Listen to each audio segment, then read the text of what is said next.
ndị ezinụlọ ndị enyi ndị ụka nakwa ndị na-echere ya ezi echiche gara nnọọ n'iru wee kwuo okwu ọma dịgasị iche iche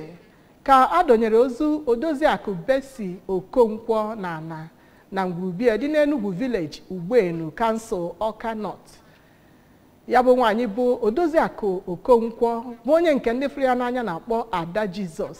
bụ nne Maazị Emmanuel Okonkwo, bụ onye ọrụ n'ụlọ ọrụ Anambra Broadcasting Service ABS Ọka.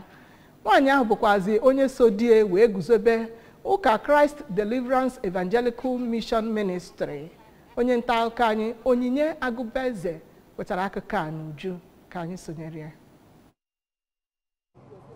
Abịa were ya dịka onye ji umeanị nakwazi ịfụnanya wee metụ otu ezinụlọ ya aka mgbanwetara atọ tinyekwara obodo ya n'oge enyemozu ya ka Pastọ Francis Ụzọukwu, onye okwuchukwu ya gbadoro ụkwụ na nchekwube agọziri agọzi, kwuru wee sị na ewezụga ihe nke ụwa na ihe nke kachasị mkpa bụ nkwenye mmadụ ịga n'igwe, tinyekwara ndị otu Kraịst kwesịrị ịgwa onwe ha eziokwu ma ha bụ ndị otu Kraịst, dịka ọ gwara ha ka ha na-ebi ezigbo ndụ, ka ha ghara ịbụ ndị nke a na-ahụta dịka ndị nke chọrọ ike n'ụbọchị nke ikpeazụ, n'iso ezinụlọ ahụ were uju ọnwụ ka ezinụlọ ABS bụ ndị nke eresi n'aka onye nke na-alụ dịka onye managing director Maazị Gib Ọkpalaeze, onye a nọchitere anya site n'aka deputy director na-akwụ maka akụkọ na akwụ akpụ n'ọnụ n'ụlọ mgbasa ozi ABS bụ Oriaku Chinyere Obiejesi, gwara ezinụlọ ahụ ka ha gbaa mbọ kwudosie ike ma jigidesi anya bụ ọrụ mmere anya bụ nke nne ha rapụrụ n'akụkụ wee nwụọ, dịka o kpere ekpere ka Chineke nye ha obi ha ga-eji wee deta nwunye bụ ọnwụ. Pastọ Aloysius Okonkwo nakwazi Oriakụ Blessing Nwafọ bụ di onye nke nwụrụ anwụ nakwazi ada ya nwaanyị kenere Chukwu maka ndụ nne ha biri, wee kwuo na ọ bụ ezigbo mmadụ onye nke nwere ọzụzụ ma bụrụkwazi nwaanyị na-akwụ udo n'anya, onye a na-enwemiri nzọụkwụ ya, na ha agaghị echezonata maọbụ pụọ na ya bụ ọrụ ọma nlere anya ọ rapụ n'akụkụ. Na mgbakwunye, nwa ya nwoke bụ Maazị Emmanuel Okonkwo nke ụlọ mgbasa ozi ABS n'oge ọ na-ekene ndị nke bịaranụ iji soro ezinụlọ ahụ were uju ọnwụ ya, kwuru wee sị na nne ya bụ onye anaghị achọ nsogbu ma bụrụkwazi onye nke nwere obi umeanị, onye otu Kraịst na-agachi ụka ike ganye n'ọnwụ, kene Chineke maka ya bụ ezigbo ndụ bụ nke o biri. Nwanne ya nwaanyị onye nke tọrọ ya bụ Oriakụ Justina Chioke, Pastọ Abuchi Nwankwọ, tinyekwara Pastọ Felix Eke